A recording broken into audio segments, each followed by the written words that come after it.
Okay, so today I'm going to show you how to make a simple clothing recolor. This can also be done for objects, but we're going to use clothing today. And there are many different techniques, but I'm just going to show you a few and you can choose which one is best for you. The first thing you're going to need is stands for Studio. This is version Sugar. I'll link below where you can find it at. And you're also going to need paint.net. This is 4.0 or 9, I'm not sure, whichever one you want to choose up there. But I'll link that below as well. So we're going to go over to Stands for Studio. And under creator name, you're going to put your origin ID. Make sure to put that. And then you're going to go over to case, and we're going to create a case standalone. This means that your object will be a brand new object within your case. It will not be an addition to anything that's already there. It will be brand new. So we're going to make sure that that's checked. And then we're going to go to case. And you can choose what gender your item you're looking for, female, male, or universal. What age, adult or child. And you're going to choose what item you actually want to change. This is the selection category, or whatever you want to call it. It's from clothing to hair, makeup, skin details, anything you want you can find here. We're going to go with clothing tops.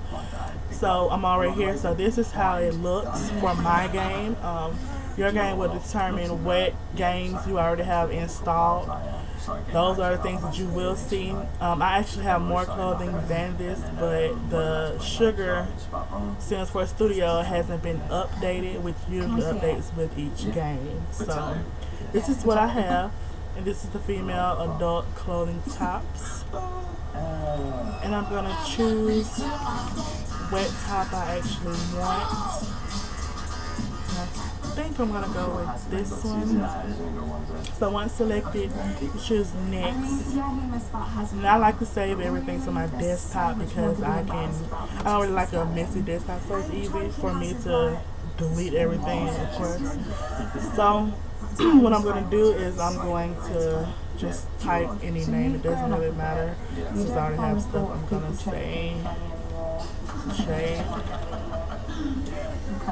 Why is it taking you so long to work? And it automatically takes you to the studio of Stands for Studio. Here is your object that was selected. You can see how it looks. This is just the mannequin, so it's not exactly how it will look on your stand, but it's just pretty much the basic view of your item.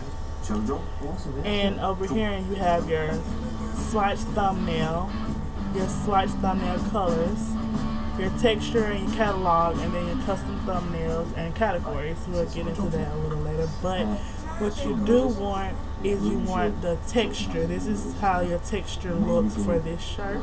You're going to export it, and you're going to name it whatever you want. Doesn't really matter at this point. This can actually be deleted later on, so it doesn't matter.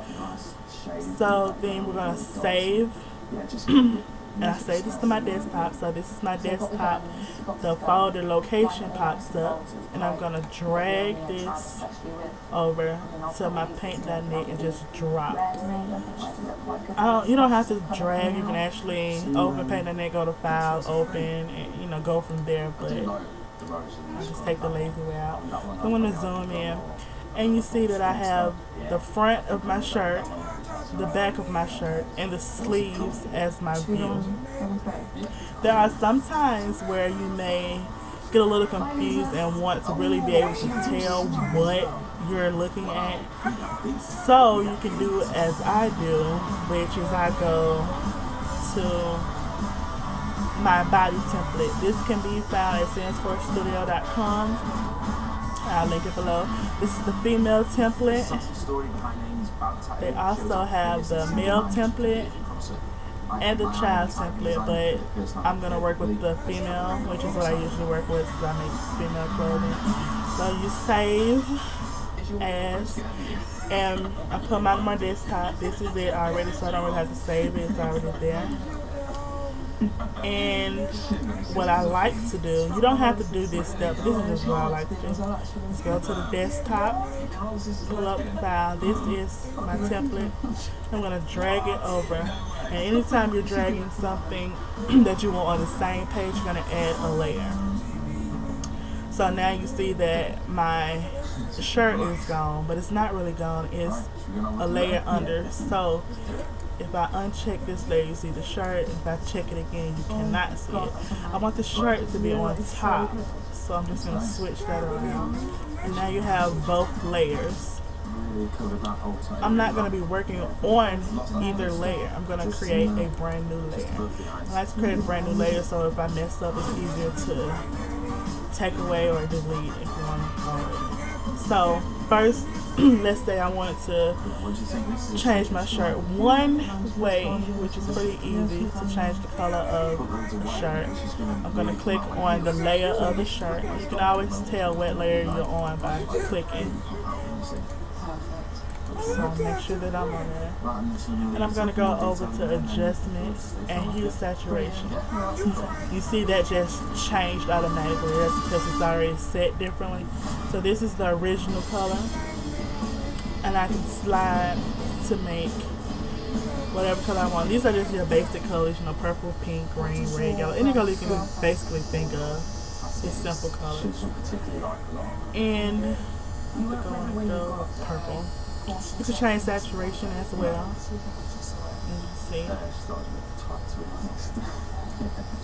And lightness or darkness. Well, I just said it's so opposite, but you get it. So I think I want it for something hopefully be a bit more brown. dark purple. Should we then have a look? Perfect. Okay. With this technique, by just using the adjust and the hue, you can still see all details that the shirt has. You just literally change the color and also change the sleeves. So this is pretty much done for changing the color. So I'm going to click on my background, which is the template, and I'm going to uncheck it. I don't want to see anything but the shirt.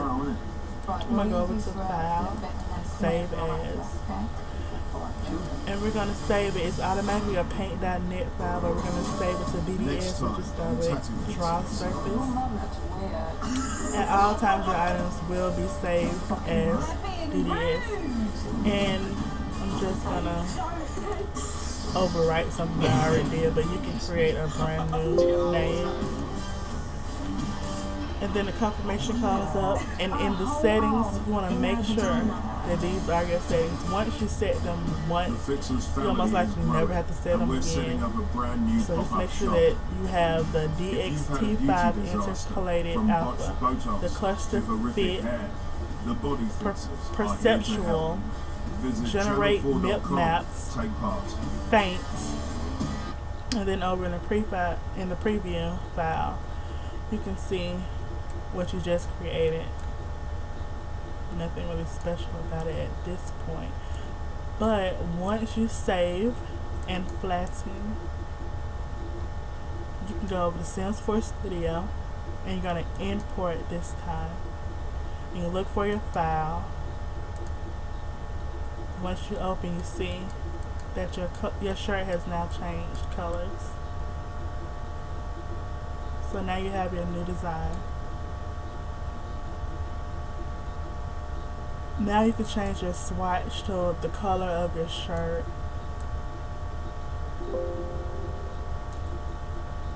Congratulations. I like to get as close as possible, but that one seems like it has a little pink in it.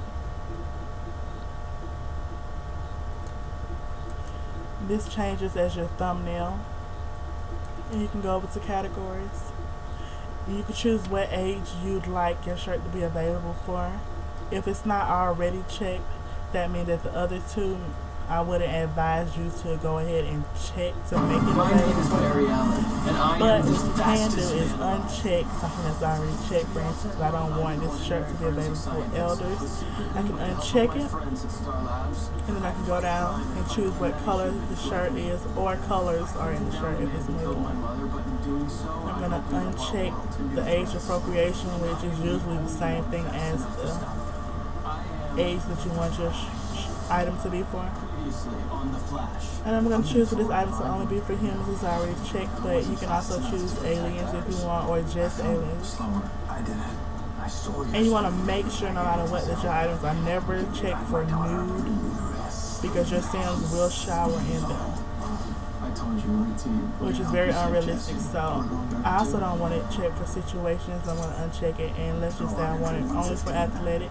I will uncheck every day, and it will show up under an athletic tag. And this shirt doesn't look like goth rock punk. It doesn't have any jewels, and it definitely doesn't look like winter. So I'm going to uncheck those and just leave summer. I'm going to leave it as a cotton fabric. I'm not going to mess with the art type because I don't really know which one it would be considered as. And it's already a t-shirt, so I'm going to leave that alone. And I don't want this shirt to show up in random, so I'm going to uncheck. You can leave it checked if you like. What I'm going to do is save it. I'm going to go back to switch textures. And you can choose to have a specific picture show up within your case if you like.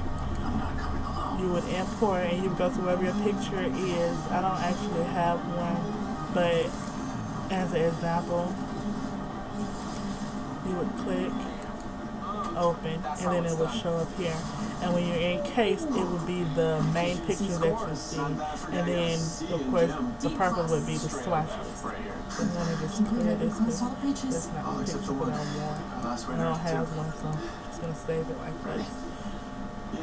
Okay. And that's pretty much it for that.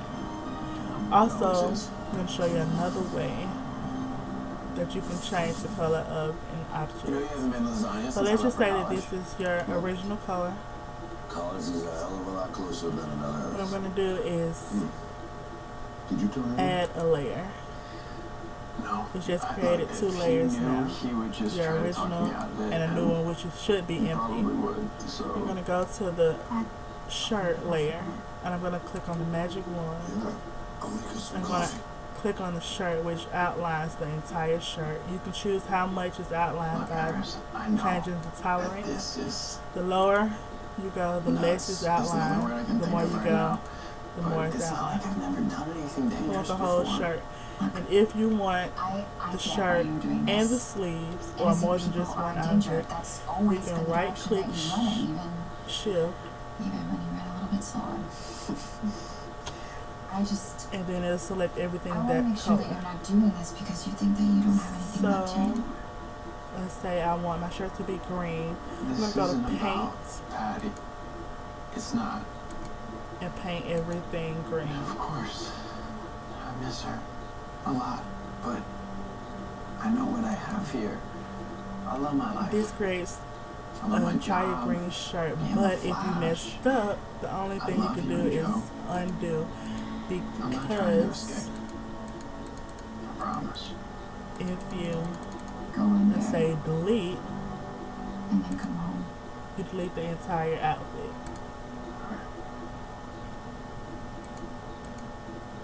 Barry, listen to me. You're about to go through the looking But glass. You're gonna see things that look and feel familiar, I outline but they're not. everything, Up is down, black is white, and do I go to not let layer yourself 2, get sucked in emotionally. And good luck. and I paint.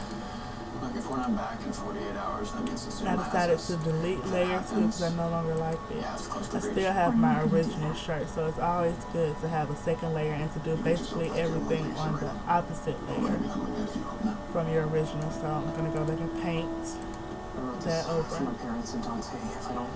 And when doing this method, you no longer have the detail that was in the original shirt or the original item. Thank you. But here I would save my object the exact same way. I'm going to overwrite the original. You too, Harry. No. And go through the same process as I'll be getting your before. daughter back. I'll make sure you get your son back. Let's say I want to create a brand new shirt, You don't have to do this. but I want to keep this Yeah, I one. do. I add a swatch and I Somebody import else still in panic right now? my I should new have done shirt. when I was 18, but this is categorically a lot scarier. Now I have a green on the shirt. three of you will be able to pass through unharmed. Barry needs to And I make sure want you to keep change your my speed up. swatch thumbnail to green so they can be better identified. I'm not just quoting Jocelyn in my office. And in I'm categories, dry right now. Do not get distracted by uncheck anything you see elder. along the way. What are we the gonna see? color, the appropriate color. Do it, Make Jack. sure everything else is checked correctly. I'm going to save. And then you can create another thumbnail if you'd like. So now we have two shirts, and you can see how different they are. One has details because of the first technique showed, the other does not. I'm going to create one more swatch. I'm going to show you another way to change colors. Now this was using the paint bucket. You can also, I'm going to add a layer. Let's say this is the original shirt. Is closed. The energy surge to the I like to make sure that the magic wand still has everything selected. As long as it's unstable. And I'm going to use paintbrush. I'm going to change colors. I doubt I'll be able to make this straight, so I'm going to make it crooked on purpose.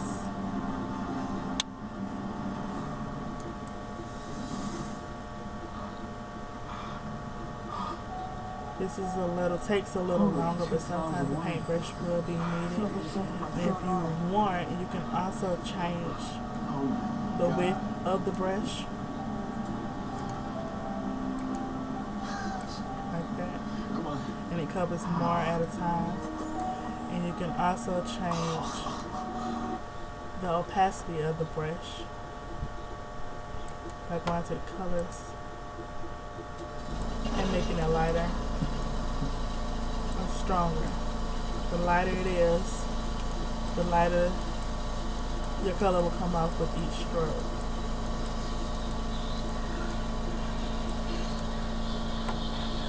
And this is the solid color. Then I'm going to add another layer and another color. And let's say I want to use paint as well, so now use the paint and the paintbrush. And I'm going to cover the entire thing and the sleeves in one color. And I can switch my layers.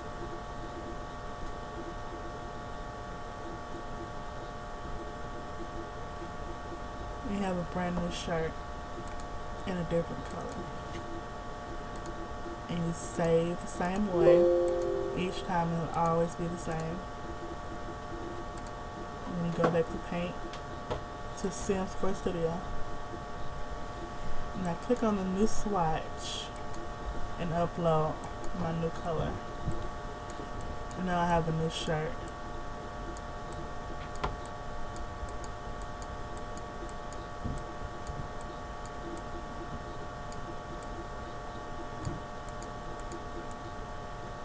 And this is just a simple recolor. I'm going to add my colors so that they can be identified.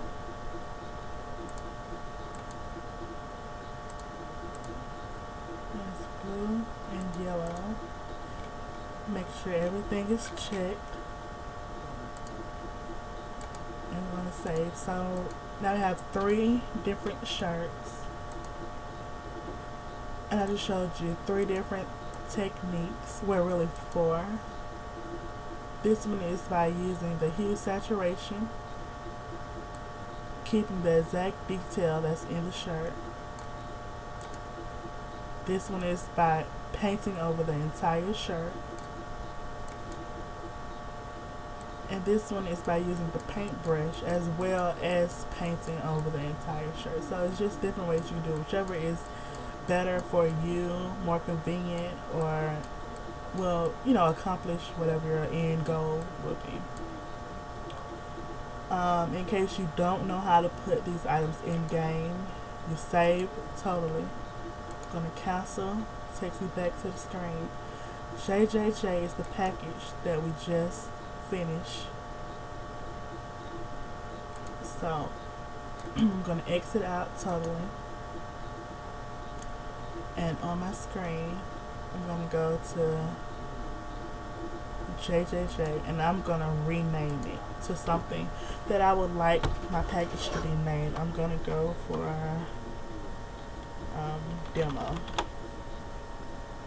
I usually like to do creative names, but just because that's exactly what this is, a demo, I'm going to leave it as that. So this is my package. Now I'm going to go to my file, Documents, Electronic Arts, Sims 4. So I'm going into the Sims 4 folder now, and Mods. Inside of Mods, some people mods folder may just look like this with a list of mods. Some may actually not have anything yet, and some may have taken the technique that I do, which is have folders. I think it's easier, especially with the problems that can be caused by many items. So I like to call my own items my creations. So I'm going to open that folder, and with both windows up, I just drag over into the Sims folder, and now we have my brand new item. Once on the game, you can go into case and you will find your 3 shirts, and you'll be able to see how it looks actually on a Sim. I also have a picture of something that I did as an example of in-game. This was a shirt that was recolored on one side, so you can see how it looks in-game. So this was the recolor technique. I chose what part of the shirt I wanted to be recolored, and it's just as simple as that. And I hope that helped.